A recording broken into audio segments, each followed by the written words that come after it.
Six Ages Gaming is brought to you by GamersGauntlet.net. Check them out for all your singles, sealed product, and playmats. Ladies and gentlemen, boys and girls, after a long hiatus, we are finally back. Welcome to Dark Depths. My name is Chris Randaz. As always, I am joined by Matt Cosmore, and tonight we have Six Ages Gaming's own Chase Cosgrove. How you doing, Chase?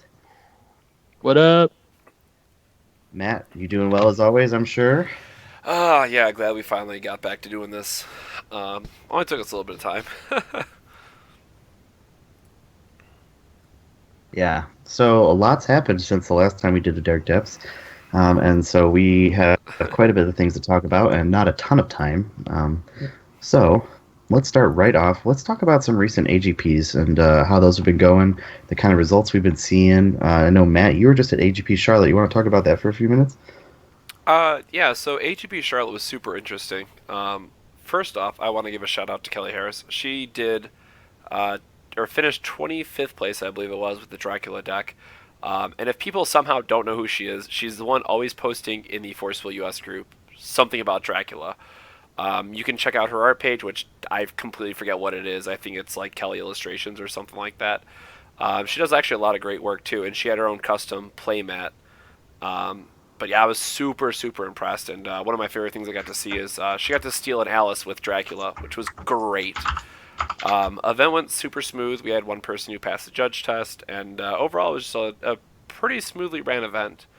At least it wasn't AGP Vegas. Womp womp. And then on day two... Whatever do you mean by that? Yep, We'll get to that. No, we'll talk about that later.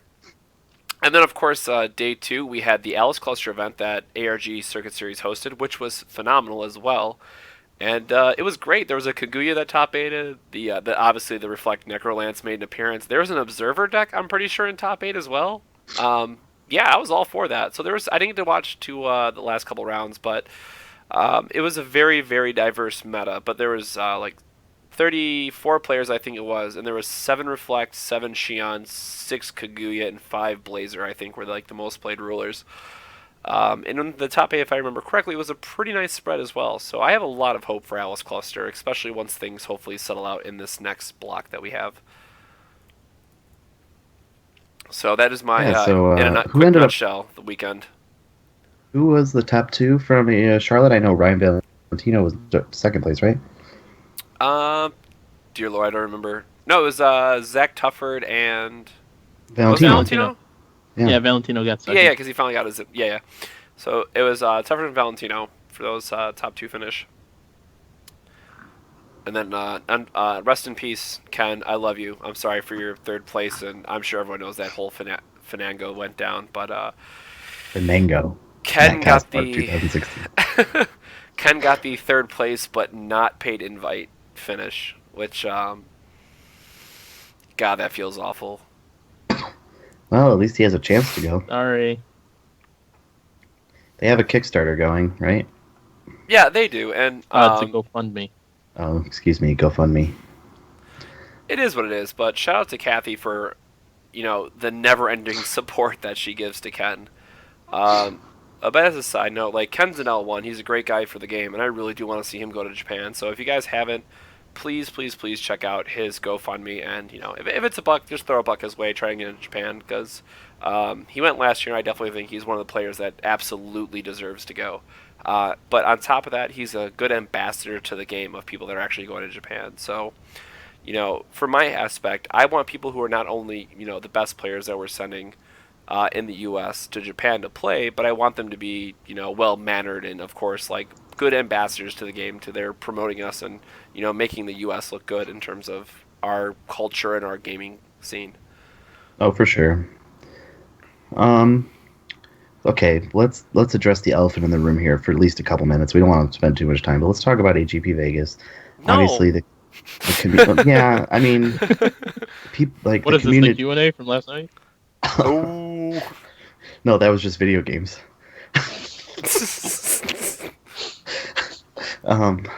Anyways. Welcome to the stream where we actually talk about Force Will. Okay, I'm done. So anyways,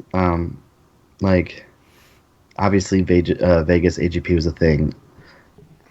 a lot of people who were at the event had a lot of problems with it, and in short, it was a very poorly run event. Now, thankfully, the shit posting is done for the most part. For now. We had our fun this weekend, but like it happened. It will be addressed. I know Robert is too good of a TO to let this go unnoticed. Things will change. I'm confident that they will. I think Matt will agree. And hopefully nothing like this ever happens again. You know, after AGP Pasadena last year, I kind of said the same thing. And then he got an event this year. So we'll see. We will certainly see how things go. Yeah. I'm just glad I wasn't there. I mean, I like gambling, so I guess I could have just dropped and gone and gambled if I was there. That's what I would have done instead of bitching about it. But I probably would have bitched about it too, if we're being honest. Well, I mean, when an event takes like 13 and a half hours to run 7 rounds, my God. I mean, I don't know how. with 2 lunch breaks, I'd probably start bitching. And untimed top 8 with the top 4 match going 3 hours. Top 8 Ugh. match. Top 8 top 8 match went match. 3 hours. Yeah, good Yeah. times. So that was AGB Vegas. We're not going to spend a lot of time trashing people and gossiping. Like, it happened, it was shitty, and we're going to move on from that. Because we have much more important things to talk about that actually have to do with actual force of will. So let's talk about BFA and what we're coming to expect here soon. The big question I want to ask both of you guys tonight is, since it's been a long time since we've had a show, what do you guys think of the new Memoria rulers, the 5-color rulers that have 5 different sides? What are your thoughts on those? Are we going to see those, especially with the shift to Alice Cluster? And are they going to be any good? Yes. Chase, what do you think? Yeah, I think some of them are pretty decent. I like that they also get the original rulers' names. So, like, especially if you're playing Arla, just wait until you flip it, then boom, 4 bows. 4 Yeah, counters. that's pretty I mean, solid. obviously, it's not the best, but I do think the format will slow down a bit. I'm going to add the caveat that I think that Force Will is making a very, very real chance or intentions to slowing down the format, because if you look at all the removal that the game has now exclusively in Alice Cluster, we have stuff like Space-Time Collapse that is specifically chant speed. The fight spell that we're getting, the new Duel of Truth that costs 1 more but has Remnant, is also chant speed. The fight Priscia is obviously chant speed because, well, unless you play Ratatoskr, but that's kind of a side note. Force Will is making a note, it seems, to slow things down. So in that light, I think that these new J rulers could be good. That said, it's very unfortunate that the stronger conditions, like if you have 1 Memoria, sure, it does stuff, but you really want to have 4 of those Memoria stones to get the full effect. Like Faria is absolutely insane if you have the 4 Memorias up and you get to it's a one-sided Wrath spell or one-sided board wipe. And what I really like for our Magic friends out there is it's basically a built-in Gavany Township where anytime you gain life, they all get +1/+1 counters, or +100/+100 counters. And with the Memoria that she has, you gain the life. So it's like, hey, I'm just going to tap, I think it's 3 because it's light. Yeah, it's light 1 in the stone. So you tap 3, you buff your entire team, and gain life, which can be super awesome. So I'm really hoping we see some kind of like Soul Sisters interaction, or just play a bunch of dudes, gain a bunch of life, pump your entire team sort of thing.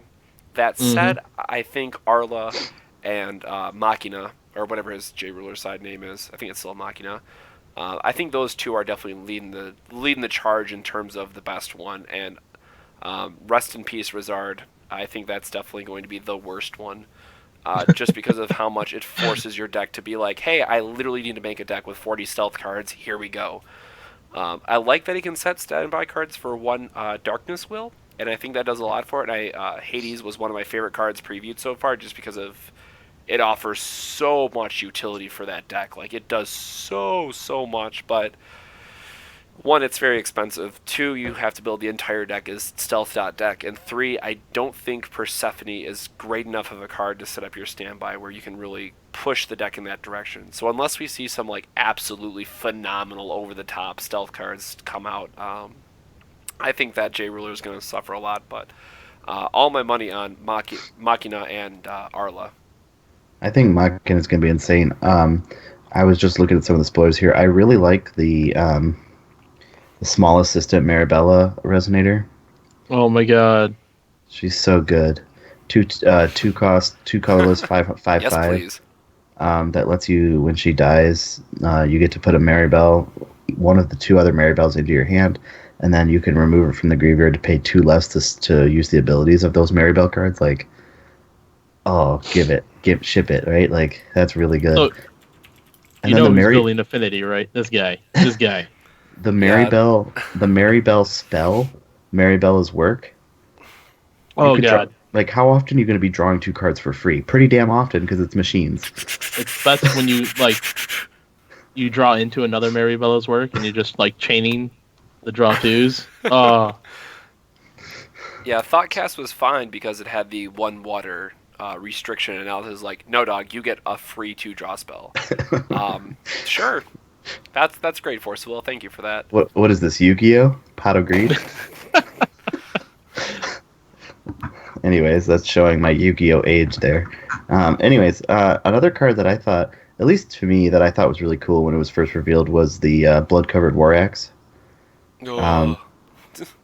The +4/+0, and when a card attacks, it deals 200 damage to each other Resonator. Yeah. Put it on Shadow Assassin, 1-inch boy, yada yada. Well, 1-inch boy's banned. It's not banned. Rotated. It's rotated. It's not even rotated. Alice Cluster is just a different format. But Shadow Assassin, yeah. People still play New Frontiers. Come on. Ta-ta-da, board wipe. Turn this dude sideways. Get wrecked. Yeah, taste it. What are some of the other spoiled cards that you guys are hyped for? Kaguya. Yes, I want all the bunnies. Chase is famously not a weeaboo, but he is totally a weeaboo for Kaguya. Like, I thought I had a thing for Kaguya, but this guy over here, let me tell you.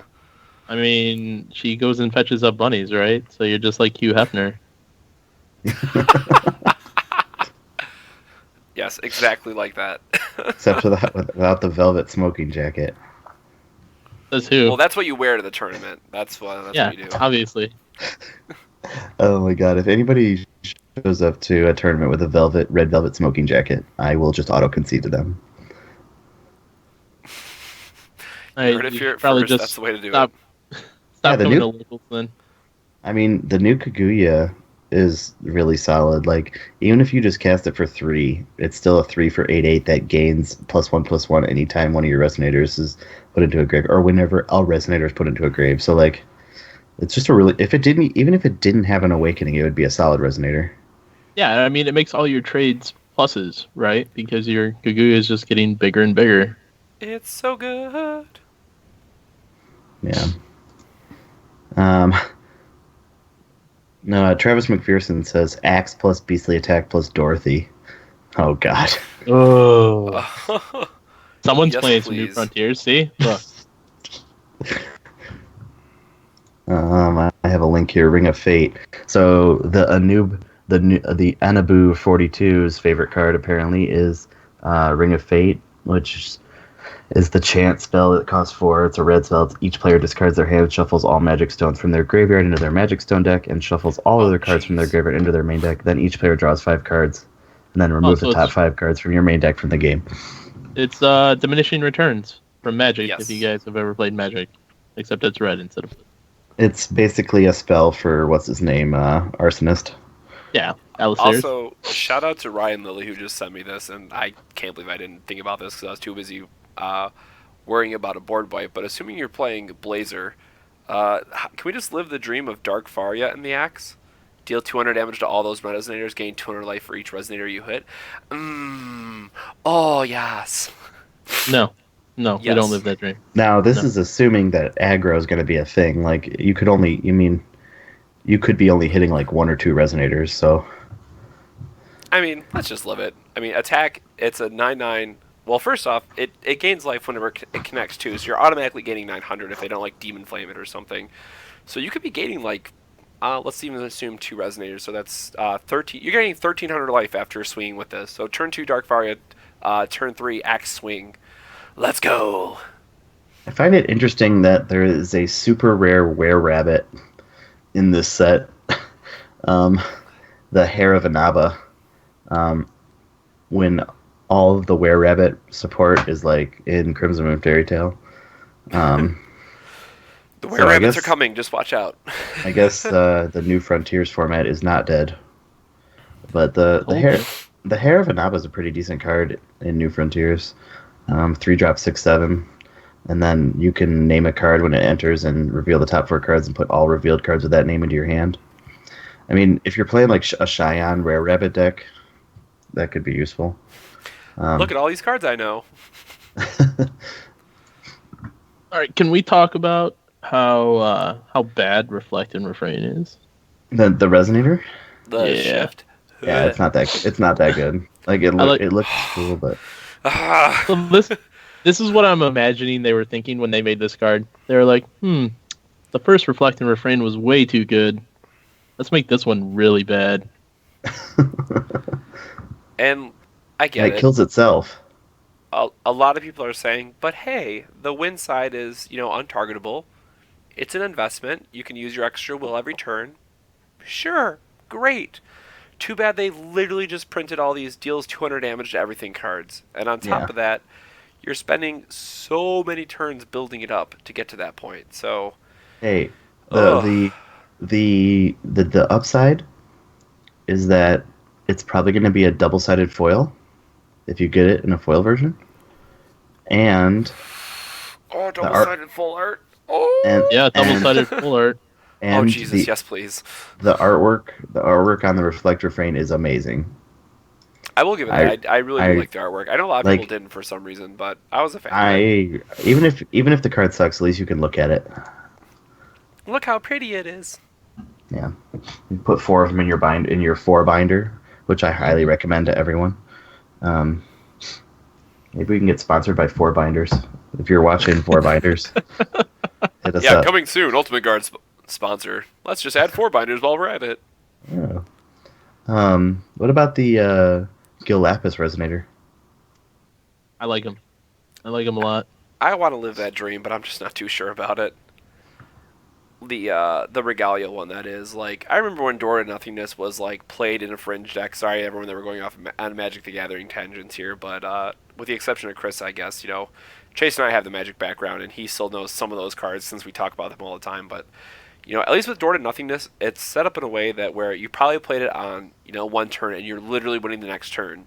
The problem with, I don't even remember what it's called, like the New Globe, the 7-drop, is you have to be playing it in a very specific deck. You can only remove 1 water card, 1 fire card, 1 wind card. So it's not even good against like mono red decks.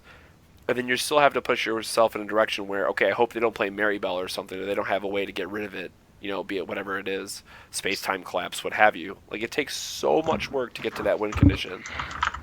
So unless you're playing the Lapis with it, Resonator, just so you can flip it for free and not have to pay that super aggressive or super control shift cost, you're really setting yourself behind in the game. Yeah. And yes, the you win the game text triggers the shit out of me. Would you say it truggers you? Yes, it truggers me really hard. Matt Truggersmore. The guys have been trolling me very hard about the you win the game text.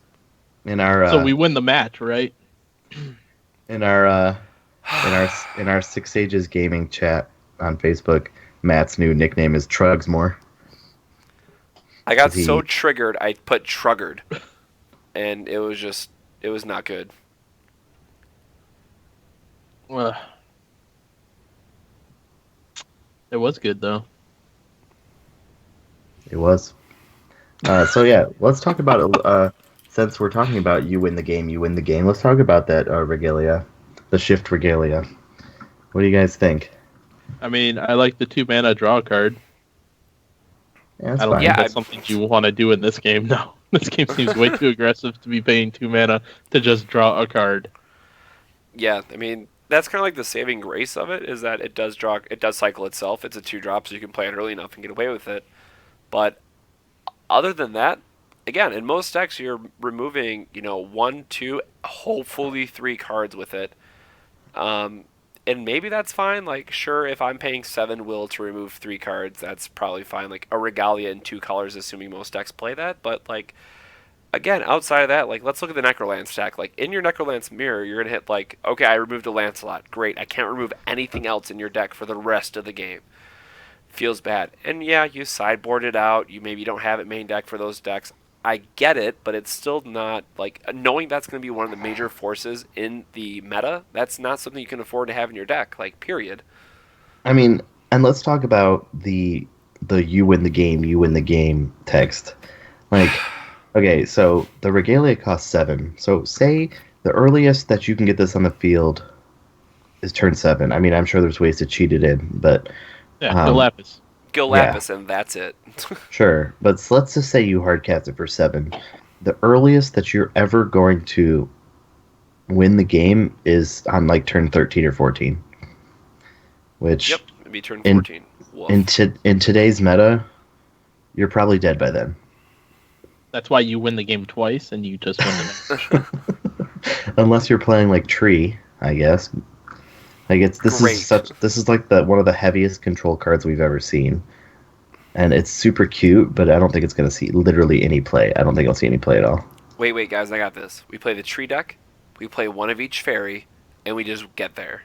No. Can we No. talk about how fairies is actually pretty good with the shift to Alice Cluster? I mean, I've been happy with it. It made top 8 out of an Italy event. I've been doing recently well with it. In our check out our YouTube. I just did the Kaguya versus Fairies dual series. YouTube and it was YouTube.com/6sagesgaming. great. Word. I'm just happy because I'm a huge tribal based player, and sure, Knights of the Round Table is getting some stuff, but I think tribal based, not counting the stealth crocodile deck because that's not a tribal deck. I think Fairies definitely has like the most utility out of it, so that's it's a plus. And Black Moon, what's it called? Black Moon Fairy? Yeah, Black Moon Fairy. The Darkness Fairy actually added a lot to that deck. I was very surprised to see. So I'm hoping that we see Morgan in A4 since we have that preview image of her, and I'm really hoping that's another fairy super rare. Actually, I'm really hoping for a super rare dark fairy. So fingers crossed on that one. Yeah. Well, I will say the reason go wide decks like fairies are really good in cluster right now is because there's not really any decent mass removal that is just like unconditional. Like you have Flame King Shout, which deals 400 damage to all resonators, but fairies can get around that with Vivian. But I think with the introduction of the interdimensional escape card, that strategies like that in the Machina deck are probably gonna start to fall. Yeah. All right, let's do we want to spend any more time on BFA spoilers, or are you guys good with this? No, The thing I'll I mean- add that for McQuestion, because he was talking about the escape card, and I forget what it's called, but it's basically the Abyss, or it's the Holy Grail scene from Fate for our anime fans out there. The one that each player banishes a card on their upkeep. Start of turn? End of turn? Collapsing World. Yes, Collapsing World. I think it's end of turn, actually, now that I think about it. Like, No, it's at the beginning of each player's turn. oh, yeah, so you can play and they have to banish right away. So McQuestion and I were talking about it, and we just want to live the dream of being able to play the board wipe. Sure, they play another Resonator untap, and then slam that down and make them have to banish another Resonator immediately. Like, it puts the game in a board state where they're just not going to be able to keep a creature in play, and it's going to be great. And then we realized, but wait, what's our own win con in the deck? And we don't know yet. And we joked about, what's it called? Ghostly Flame, I think it was. Like, it's a terrible SKL card. But it's like pay 4, deal, well, it's pay 2 with Remnant, get it back from your graveyard. And then deal 300 damage to your opponent for 1. So it's like it's basically punishing fire from Magic. It's a pay 3 or pay 4 to deal like 300 damage to your opponent. It's like, great, we're just gonna kill them this way. I'm like, dude, you're gonna take like 20 turns killing your opponent with that card. Seems terrible. Before we move on, I just I wanted to talk about one of my favorite cards that has been spoiled so far. Probably in my top 2 or 3 favorite cards spoiled so far, even though it's not necessarily like the greatest card ever. Just flavor-wise, it's awesome. Is the Yagdor Beast of the World. The 14/14 10-drop beast that says if your life is 100, you may pay 10 less to play this card. And then blocking does not cause this card to rest. It's just so cool. Like, it's just like you play this tree down, you let yourself die, and then the tree revives you, and then you just are like, oh, here's my 15/15 Alice, and then all these beasts, all these, like, by the way, I have 4 of these doggies in my hand. So, like, it's not like, obviously it's not like the most viable strategy, but I think it's a really cool card flavor-wise. It reminds me, it makes me think of, like, if you guys have ever played the game, or anybody in chat's ever played the game, Ori and the Blind Forest, where, like, there's just, like, this super powerful tree that has all these spirits that he summons. It's kind of like the same thing. Mm-hmm. Also, I don't think we can move on from the spoilers without taking a moment to talk about Black Moonbeam. Oh, Okay, yep, here we go. let's talk about Black Moonbeam. I need another drink real quick. Hold on. Let me, Let me take a let me sip get here. some more sangria. Hold on here real quick. Also, shout out to Travis. He mentioned that card was from MOA. So yeah, I have no idea what that win con in that deck is going to be. We just need a Sorin's Planeswalker. I'll just make that quick deviation. We need actual Planeswalkers in Force of Will. Just play Vlad. We'll figure out a win con for that deck eventually. We'll see something. I mean, Vlad could still be good. For 3 months? Yeah, New 3 months. Frontiers. All right, so Black Moonbeam. If you guys don't know what it does, it's Vlad is Alice Black. Cluster. Sorry, Vlad is Alice Cluster. What's that? No, it's not. What? It's Oh, Big Big Golf. Off. Oh, yeah, Big Off. Duh. Okay, never mind. So Black Moonbeam, it's black spell chant instant. Destroy target J ruler. Players cannot chase to this card. You're dead. Nice J Ruler, idiot. All right, who wants to start? Because I'm triggered enough having this conversation, so I'm gonna let one of you two guys go ahead and have at it. What conversation? The fact that it's a really good card and it takes care of a lot of J rulers. Cough, reflect. Cough, The refrain. thing is, Cough, cough. this is what's going to happen. Either, like, okay, it's a black, so the only way you're ever, like, you can't really, it's kind of hard to splash black and play this card, at least consistently. And if, the problem is with this card is that if your opponent's not playing a J Ruler strategy, it's the most dead card of all time, right? Like, so it's going to see a lot of play, at least at first, until the meta decides what's going to do. This is going to be one of those meta-defining cards. If people are playing this card, the meta will shift to a more See a lot of those kind of strategies popping around, then you're not going to play it in your main deck. I don't know if it's meta defining, but it's definitely. I think the threat of it being in the format is enough to push people towards certain archetypes. Oh, if that makes it meta defining, more so as a meta choice. Like it's going to be in every sideboard. It's going to be in every sideboard. If you go to a tournament and you expect to see a lot of J Ruler focused strategies or reflect focused strategies, you're going to play this card in your main deck. If you go to a tournament and you don't expect to see a lot of those kind of strategies popping around, then you're not going to play it in your main deck. I don't know if it's meta defining, but it's definitely. I think the threat of it being in the format is enough to push people towards certain archetypes. Or new J Rulers that have huge enter the battlefield effects.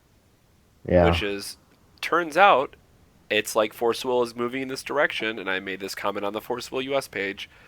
It seems like Force Will very well intended this card to be in, because if you look at the new J Rulers, they all have a very, very, very strong enter effect. And honestly, I understand a lot of people, who either come from Magic or maybe if they play Hearthstone, whatever. Like, I get that J Rulers are a very strong, attractive part of Force Will, if you will. But if they still have a very strong enter effect that makes them unique towards that deck and they work towards a certain game plan, to me that's enough to warrant that Force Will is different enough and is okay to have this card in the meta. Because again, if you look at like Faria, that's just a one-sided board wipe or things of that nature. Or the better example of this actually is Melgus, because he puts its top 3 Resonators 4 or less, I think it is. So like, let's assume that Melgus, you build your deck, you're gonna hit guaranteed 3 Resonators off the top. If you kill my J Ruler, sure, like that's fine. It's unfortunate. Don't get me wrong, that's fine. But I still have 3 Resonators on the board, and like, let's just assume it's like 3 Lancelots, just for the argument's sake. Like, you're still getting 1800 power on board, plus they had to waste 2 will to deal with that. So you're still coming out ahead in that trade. Yes, you need to have 4 of the Memorias, I get that, but I'm very excited to see what they do with this going forward, given Lapis Cluster, and seeing what this new direction of J Rulers is. Now, let's talk for a second. We see a new subtext on this card that we haven't seen yet, the Ancient Magic subtext. Do we think that this is going to be like a restriction, a deck limit, a deck like a number, a count limit in the deck with this type of card? Because honestly, when I first saw this, I thought a 2 cost to destroy a J Ruler with no chase effect is way too high. I mean, look at the what is it? The Wind and Light. That costs 3 to have to not be able to chase to it, and that's just cancel a spell. So like, is this Ancient Magic subtext gonna be like you can only have 1 of these in your deck, or? I'm gonna go with no, because if you think about it, how bad is it to draw the second one? Yeah, like, the card is limiting it itself. That's true. That said, and I've been saying this since like SKL, I think, so dreams will never happen, but I'm still waiting for our first like super rare spell chant, either instant or just spell chant, that we get in Force of Will. And on that note, if it is ancient, let's say Ancient Magic is just an example, if that comes down to like some kind of limitation where like you can only play 1 in the deck, I'm totally okay with that, assuming it has some very, very strong effect. Obviously, with Refrain in the meta, they can still tutor for it. I get that, but I would really just love to see super rare. And the Moonbeam is a rare, if I'm not mistaken, because it does come full art. But I would love to see a super rare spell, and I'm still waiting for that, like 4 sets later at this point. So fingers crossed, we see that at some point. But do you guys think the Ancient Magic subtext means anything, or is it just like whatever? I mean, it could mean something. So shout out to Vanispheres. Jordan said on the Foul Japan podcast that the Ancient Magic subtext won't be a limiting text, but it will matter in the Lapis cluster. So I'm assuming that this is going to be something like we saw in Kaguya with the treasury items, and that the Ancient Magic will have some kind of subtext relevancy. So I get it. Like some things that trigger when you play Ancient Magic spells, or Right. like tutor for an Ancient Magic spell or something like that. Similar to how Magic and Kamigawa block had arcane spells, I would assume. Yep. I mean, again, it's going to be interesting.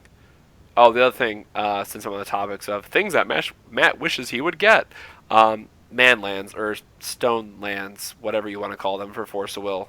Just complete side note, I really hope we get those one day. I feel like those would be way powerful.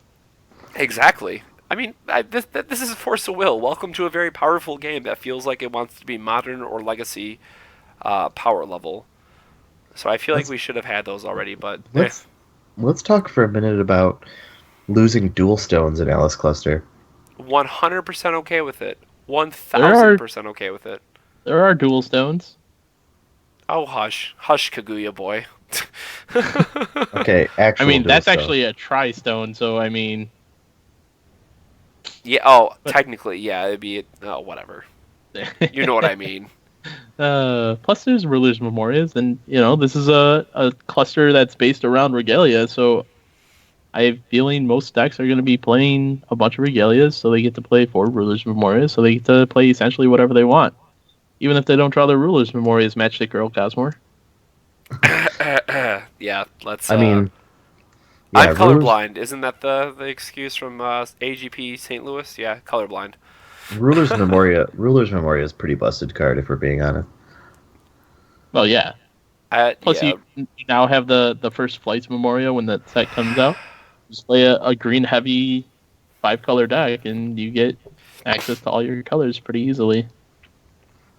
And by green heavy, I mean you play 2 green stones, and then 4 Rulers Memorias and 4 First Flights Memorias.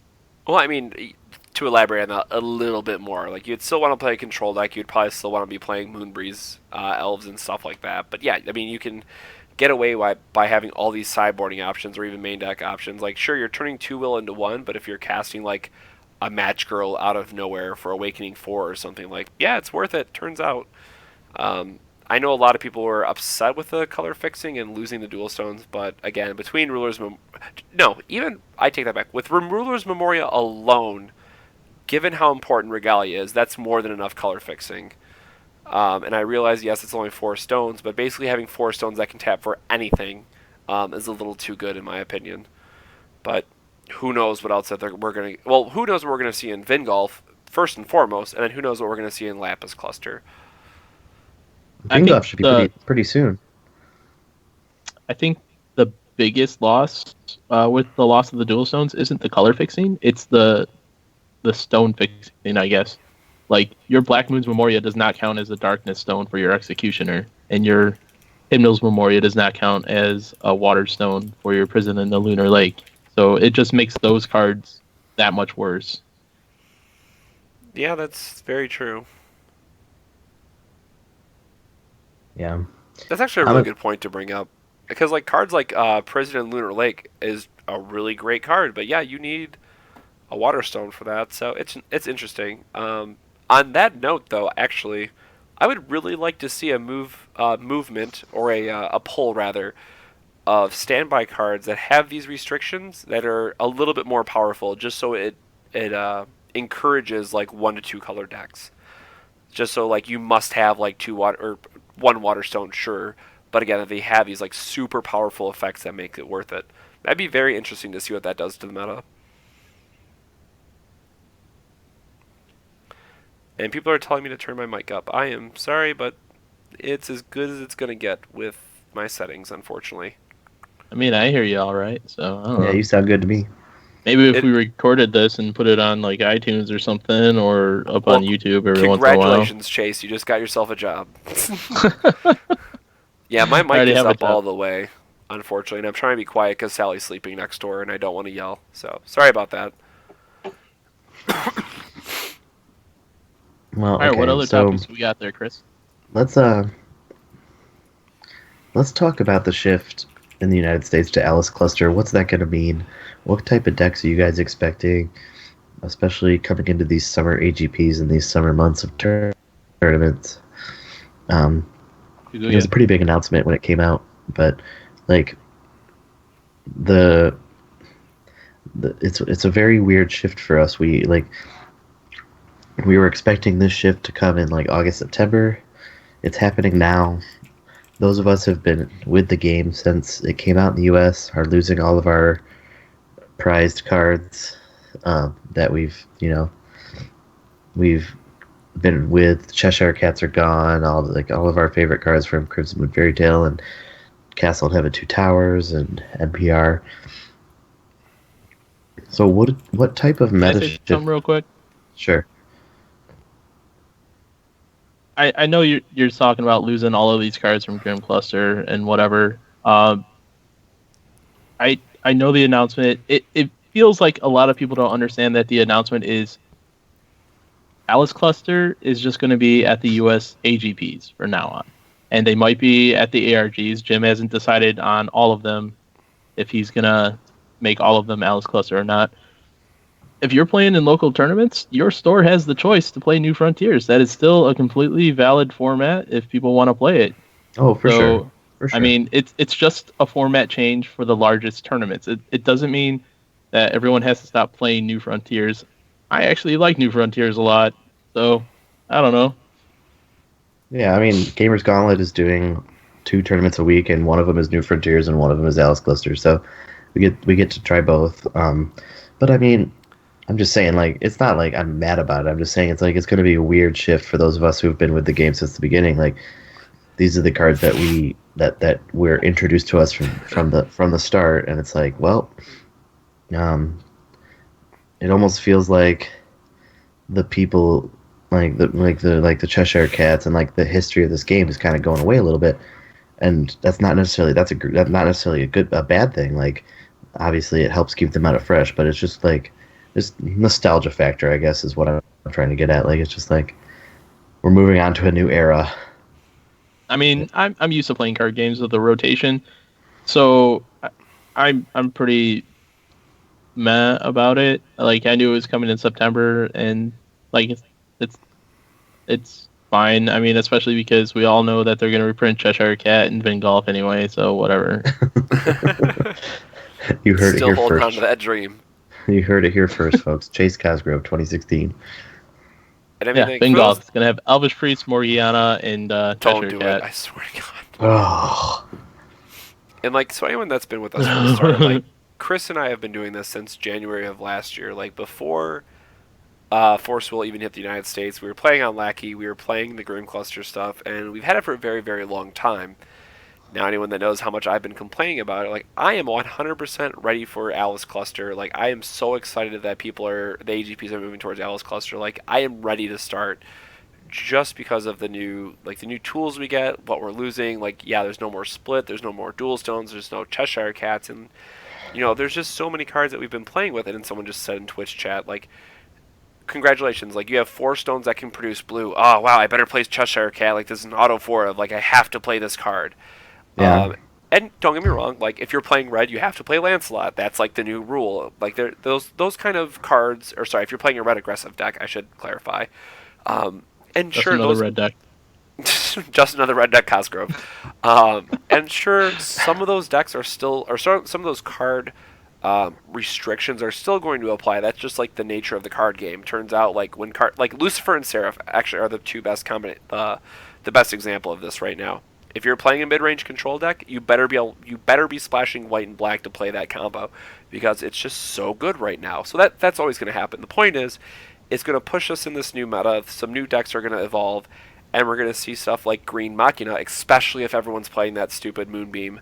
You know, you play Green Machina, you spend all your turns tutoring up stuff, they can interact with it, you don't care, and then you flip, and they're like, oh, I killed your J-Ruler. Joke's on you, I don't care. Look at this, Maribel, March, you're dead. Like, I don't care that you killed my J-Ruler. He did what he had to do. So I'm very, very, very excited, and I've always had the caveat, once we have A4, I think the announcement was too early. I would have liked to see it with A4.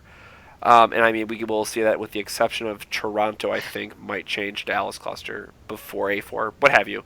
But I'm very excited to see what the entire Alice Cluster is going to look like, what those decks are going to, synergize into, and see, once we have the full card pool, what that means for Force of Will. So fingers crossed. Yeah, I mean, I think Alex Cluster is going to be a lot of fun, and once we start getting the Gil Lapis Cluster, like, it's going to be crazy. The Seraph/Lucifer combo right now is, like you were saying, like, it's just an auto occlude if you're playing anything mid range. Hey, It's one moon, just- counter it. Chase the resident Kaguya player. But I don't know. I'm excited for this summer. Force of Will. I remember Summer Force of Will last summer was really fun, and it's always nice for me because I have a lot more free time in the summer because I'm a teacher. So Wait, it'll be wasn't nice. last summer wasn't that close to Baja Blast last summer? Or was that the fall? Oh, that was like that was fall like because that that was was like A0. that was like when the starter decks came out. That was like August. So All right, that's fair. it's just fun for me because for me personally, because I have a lot more free time during the summer, so I can get to play more Force of Will. But I'm excited. I'm really excited for BFA to come out and to start brewing again. Drafting. I know that drafting TMS was pretty fun. And hopefully BFA is even better. Hopefully it's better than TMS was. That was an awful draft and sealed experience. Did you open Moon? Can you produce Moon? You win the game. I don't know. Like, it was You fun. win the Not game. necessarily. You win the game. Not necessarily. Did you open Maribel? If you open Maribel, you win the game. Yeah, that I too. want I want to draft without either of those. I want to draft playing a green-red deck with the dude, the 0-600 dude that can change anybody's attack to be equal to their defense. I had 4 of Heartstring those. Sage. Jeez. Yeah, and I had two Prisia. That's fine. I want. So just Prisia. That's all. I just had the nuts. I had a red-green deck that was the nuts. It's fine. I mean, it was. My girlfriend it was fun. actually. My girlfriend won a draft where she played nothing but Resonators and Drill Sergeant and Musician of Shangri-La and all that stuff. Holy So- cow! And just all Resonators. So she would never miss. Resonators.deck. We did it. All right, guys. It's at that point in the show where we start taking questions from the chat. So while we're waiting for questions from the chat, please start asking your questions. Do any of you guys have any other things in your life, whether it be other games, board games, video games, that stuff that you're just hyped about right now? Matt, you first.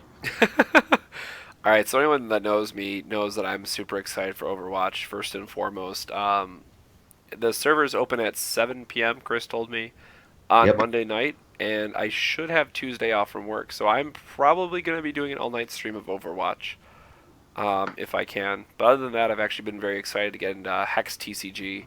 So if you're into online trading card games and like Hearthstone wasn't really doing it for you, Hex does a lot of interesting stuff. So that's definitely a game that's worth checking out. What about you, Chase? Ashes. I mean, yeah, sure, Ashes. My girlfriend likes that game. It's alright. I like Versus System a lot, though.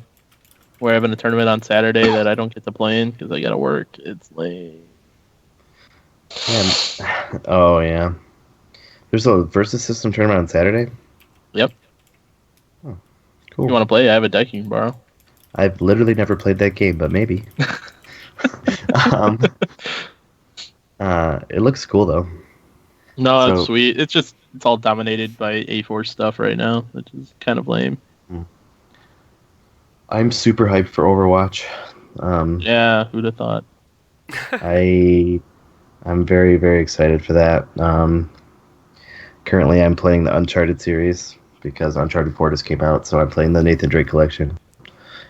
And also about to start Witcher 3 for the first time, even a year after it came out. So, yeah.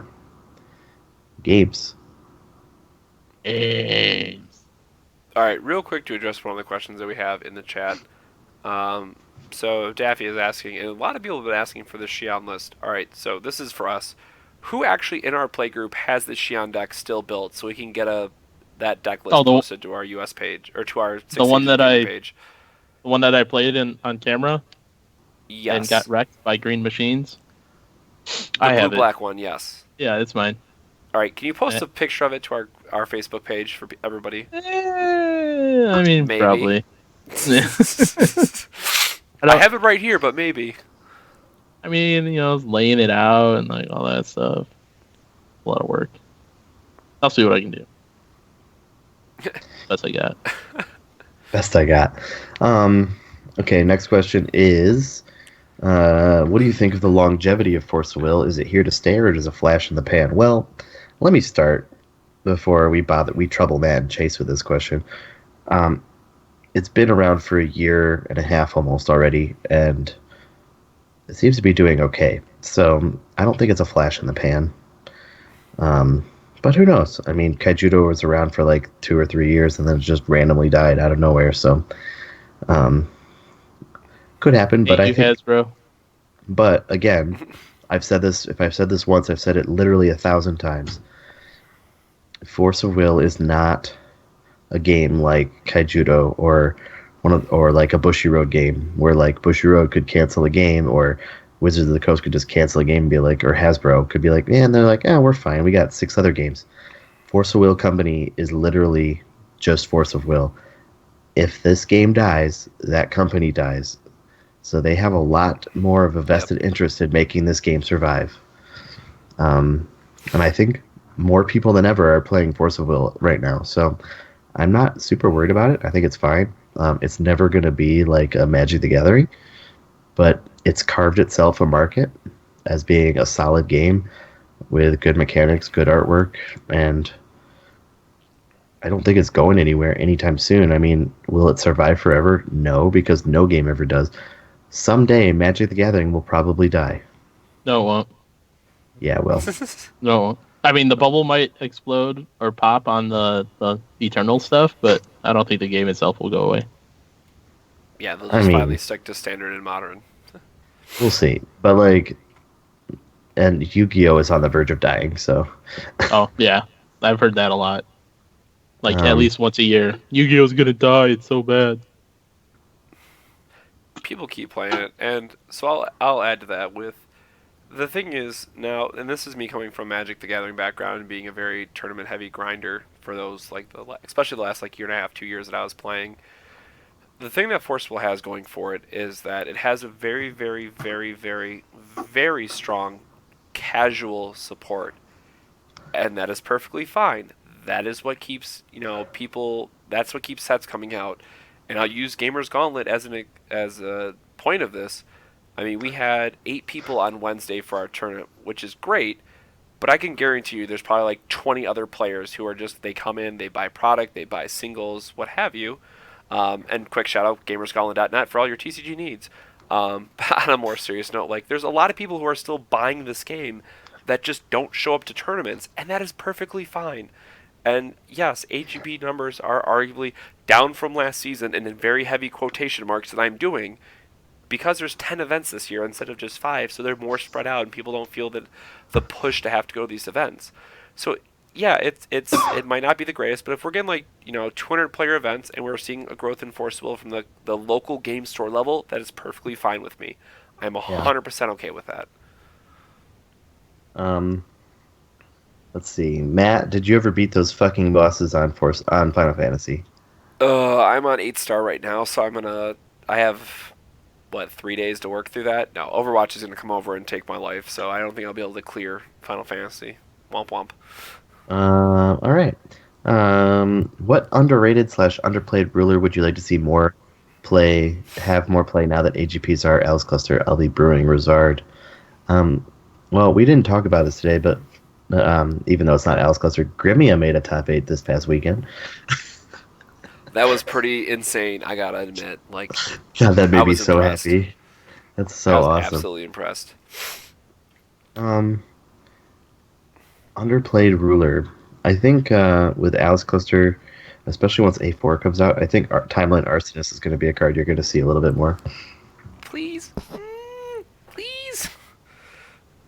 Primogenitor. I mean, the red players have to play something. I mean, they're right? going to Like, play Sylvia. Like, Arsonist is definitely more of a big red, and I'll say that 1,000 more times. The Arsonist deck is definitely a more big red strategy. And those that want to play the more... Thank you so much for watching. Be sure to hit that like button and leave us a comment with what you thought of the video. Don't forget to subscribe to Six Sage Gaming and check out some of the deck spotlights, duel series, and Force of Community videos that are already on the channel. We also have a Facebook and a Twitter, so feel free to find us there. Lastly, if you have a deck that you would like featured in a video, be sure to drop us a comment below. Until next time, take it easy.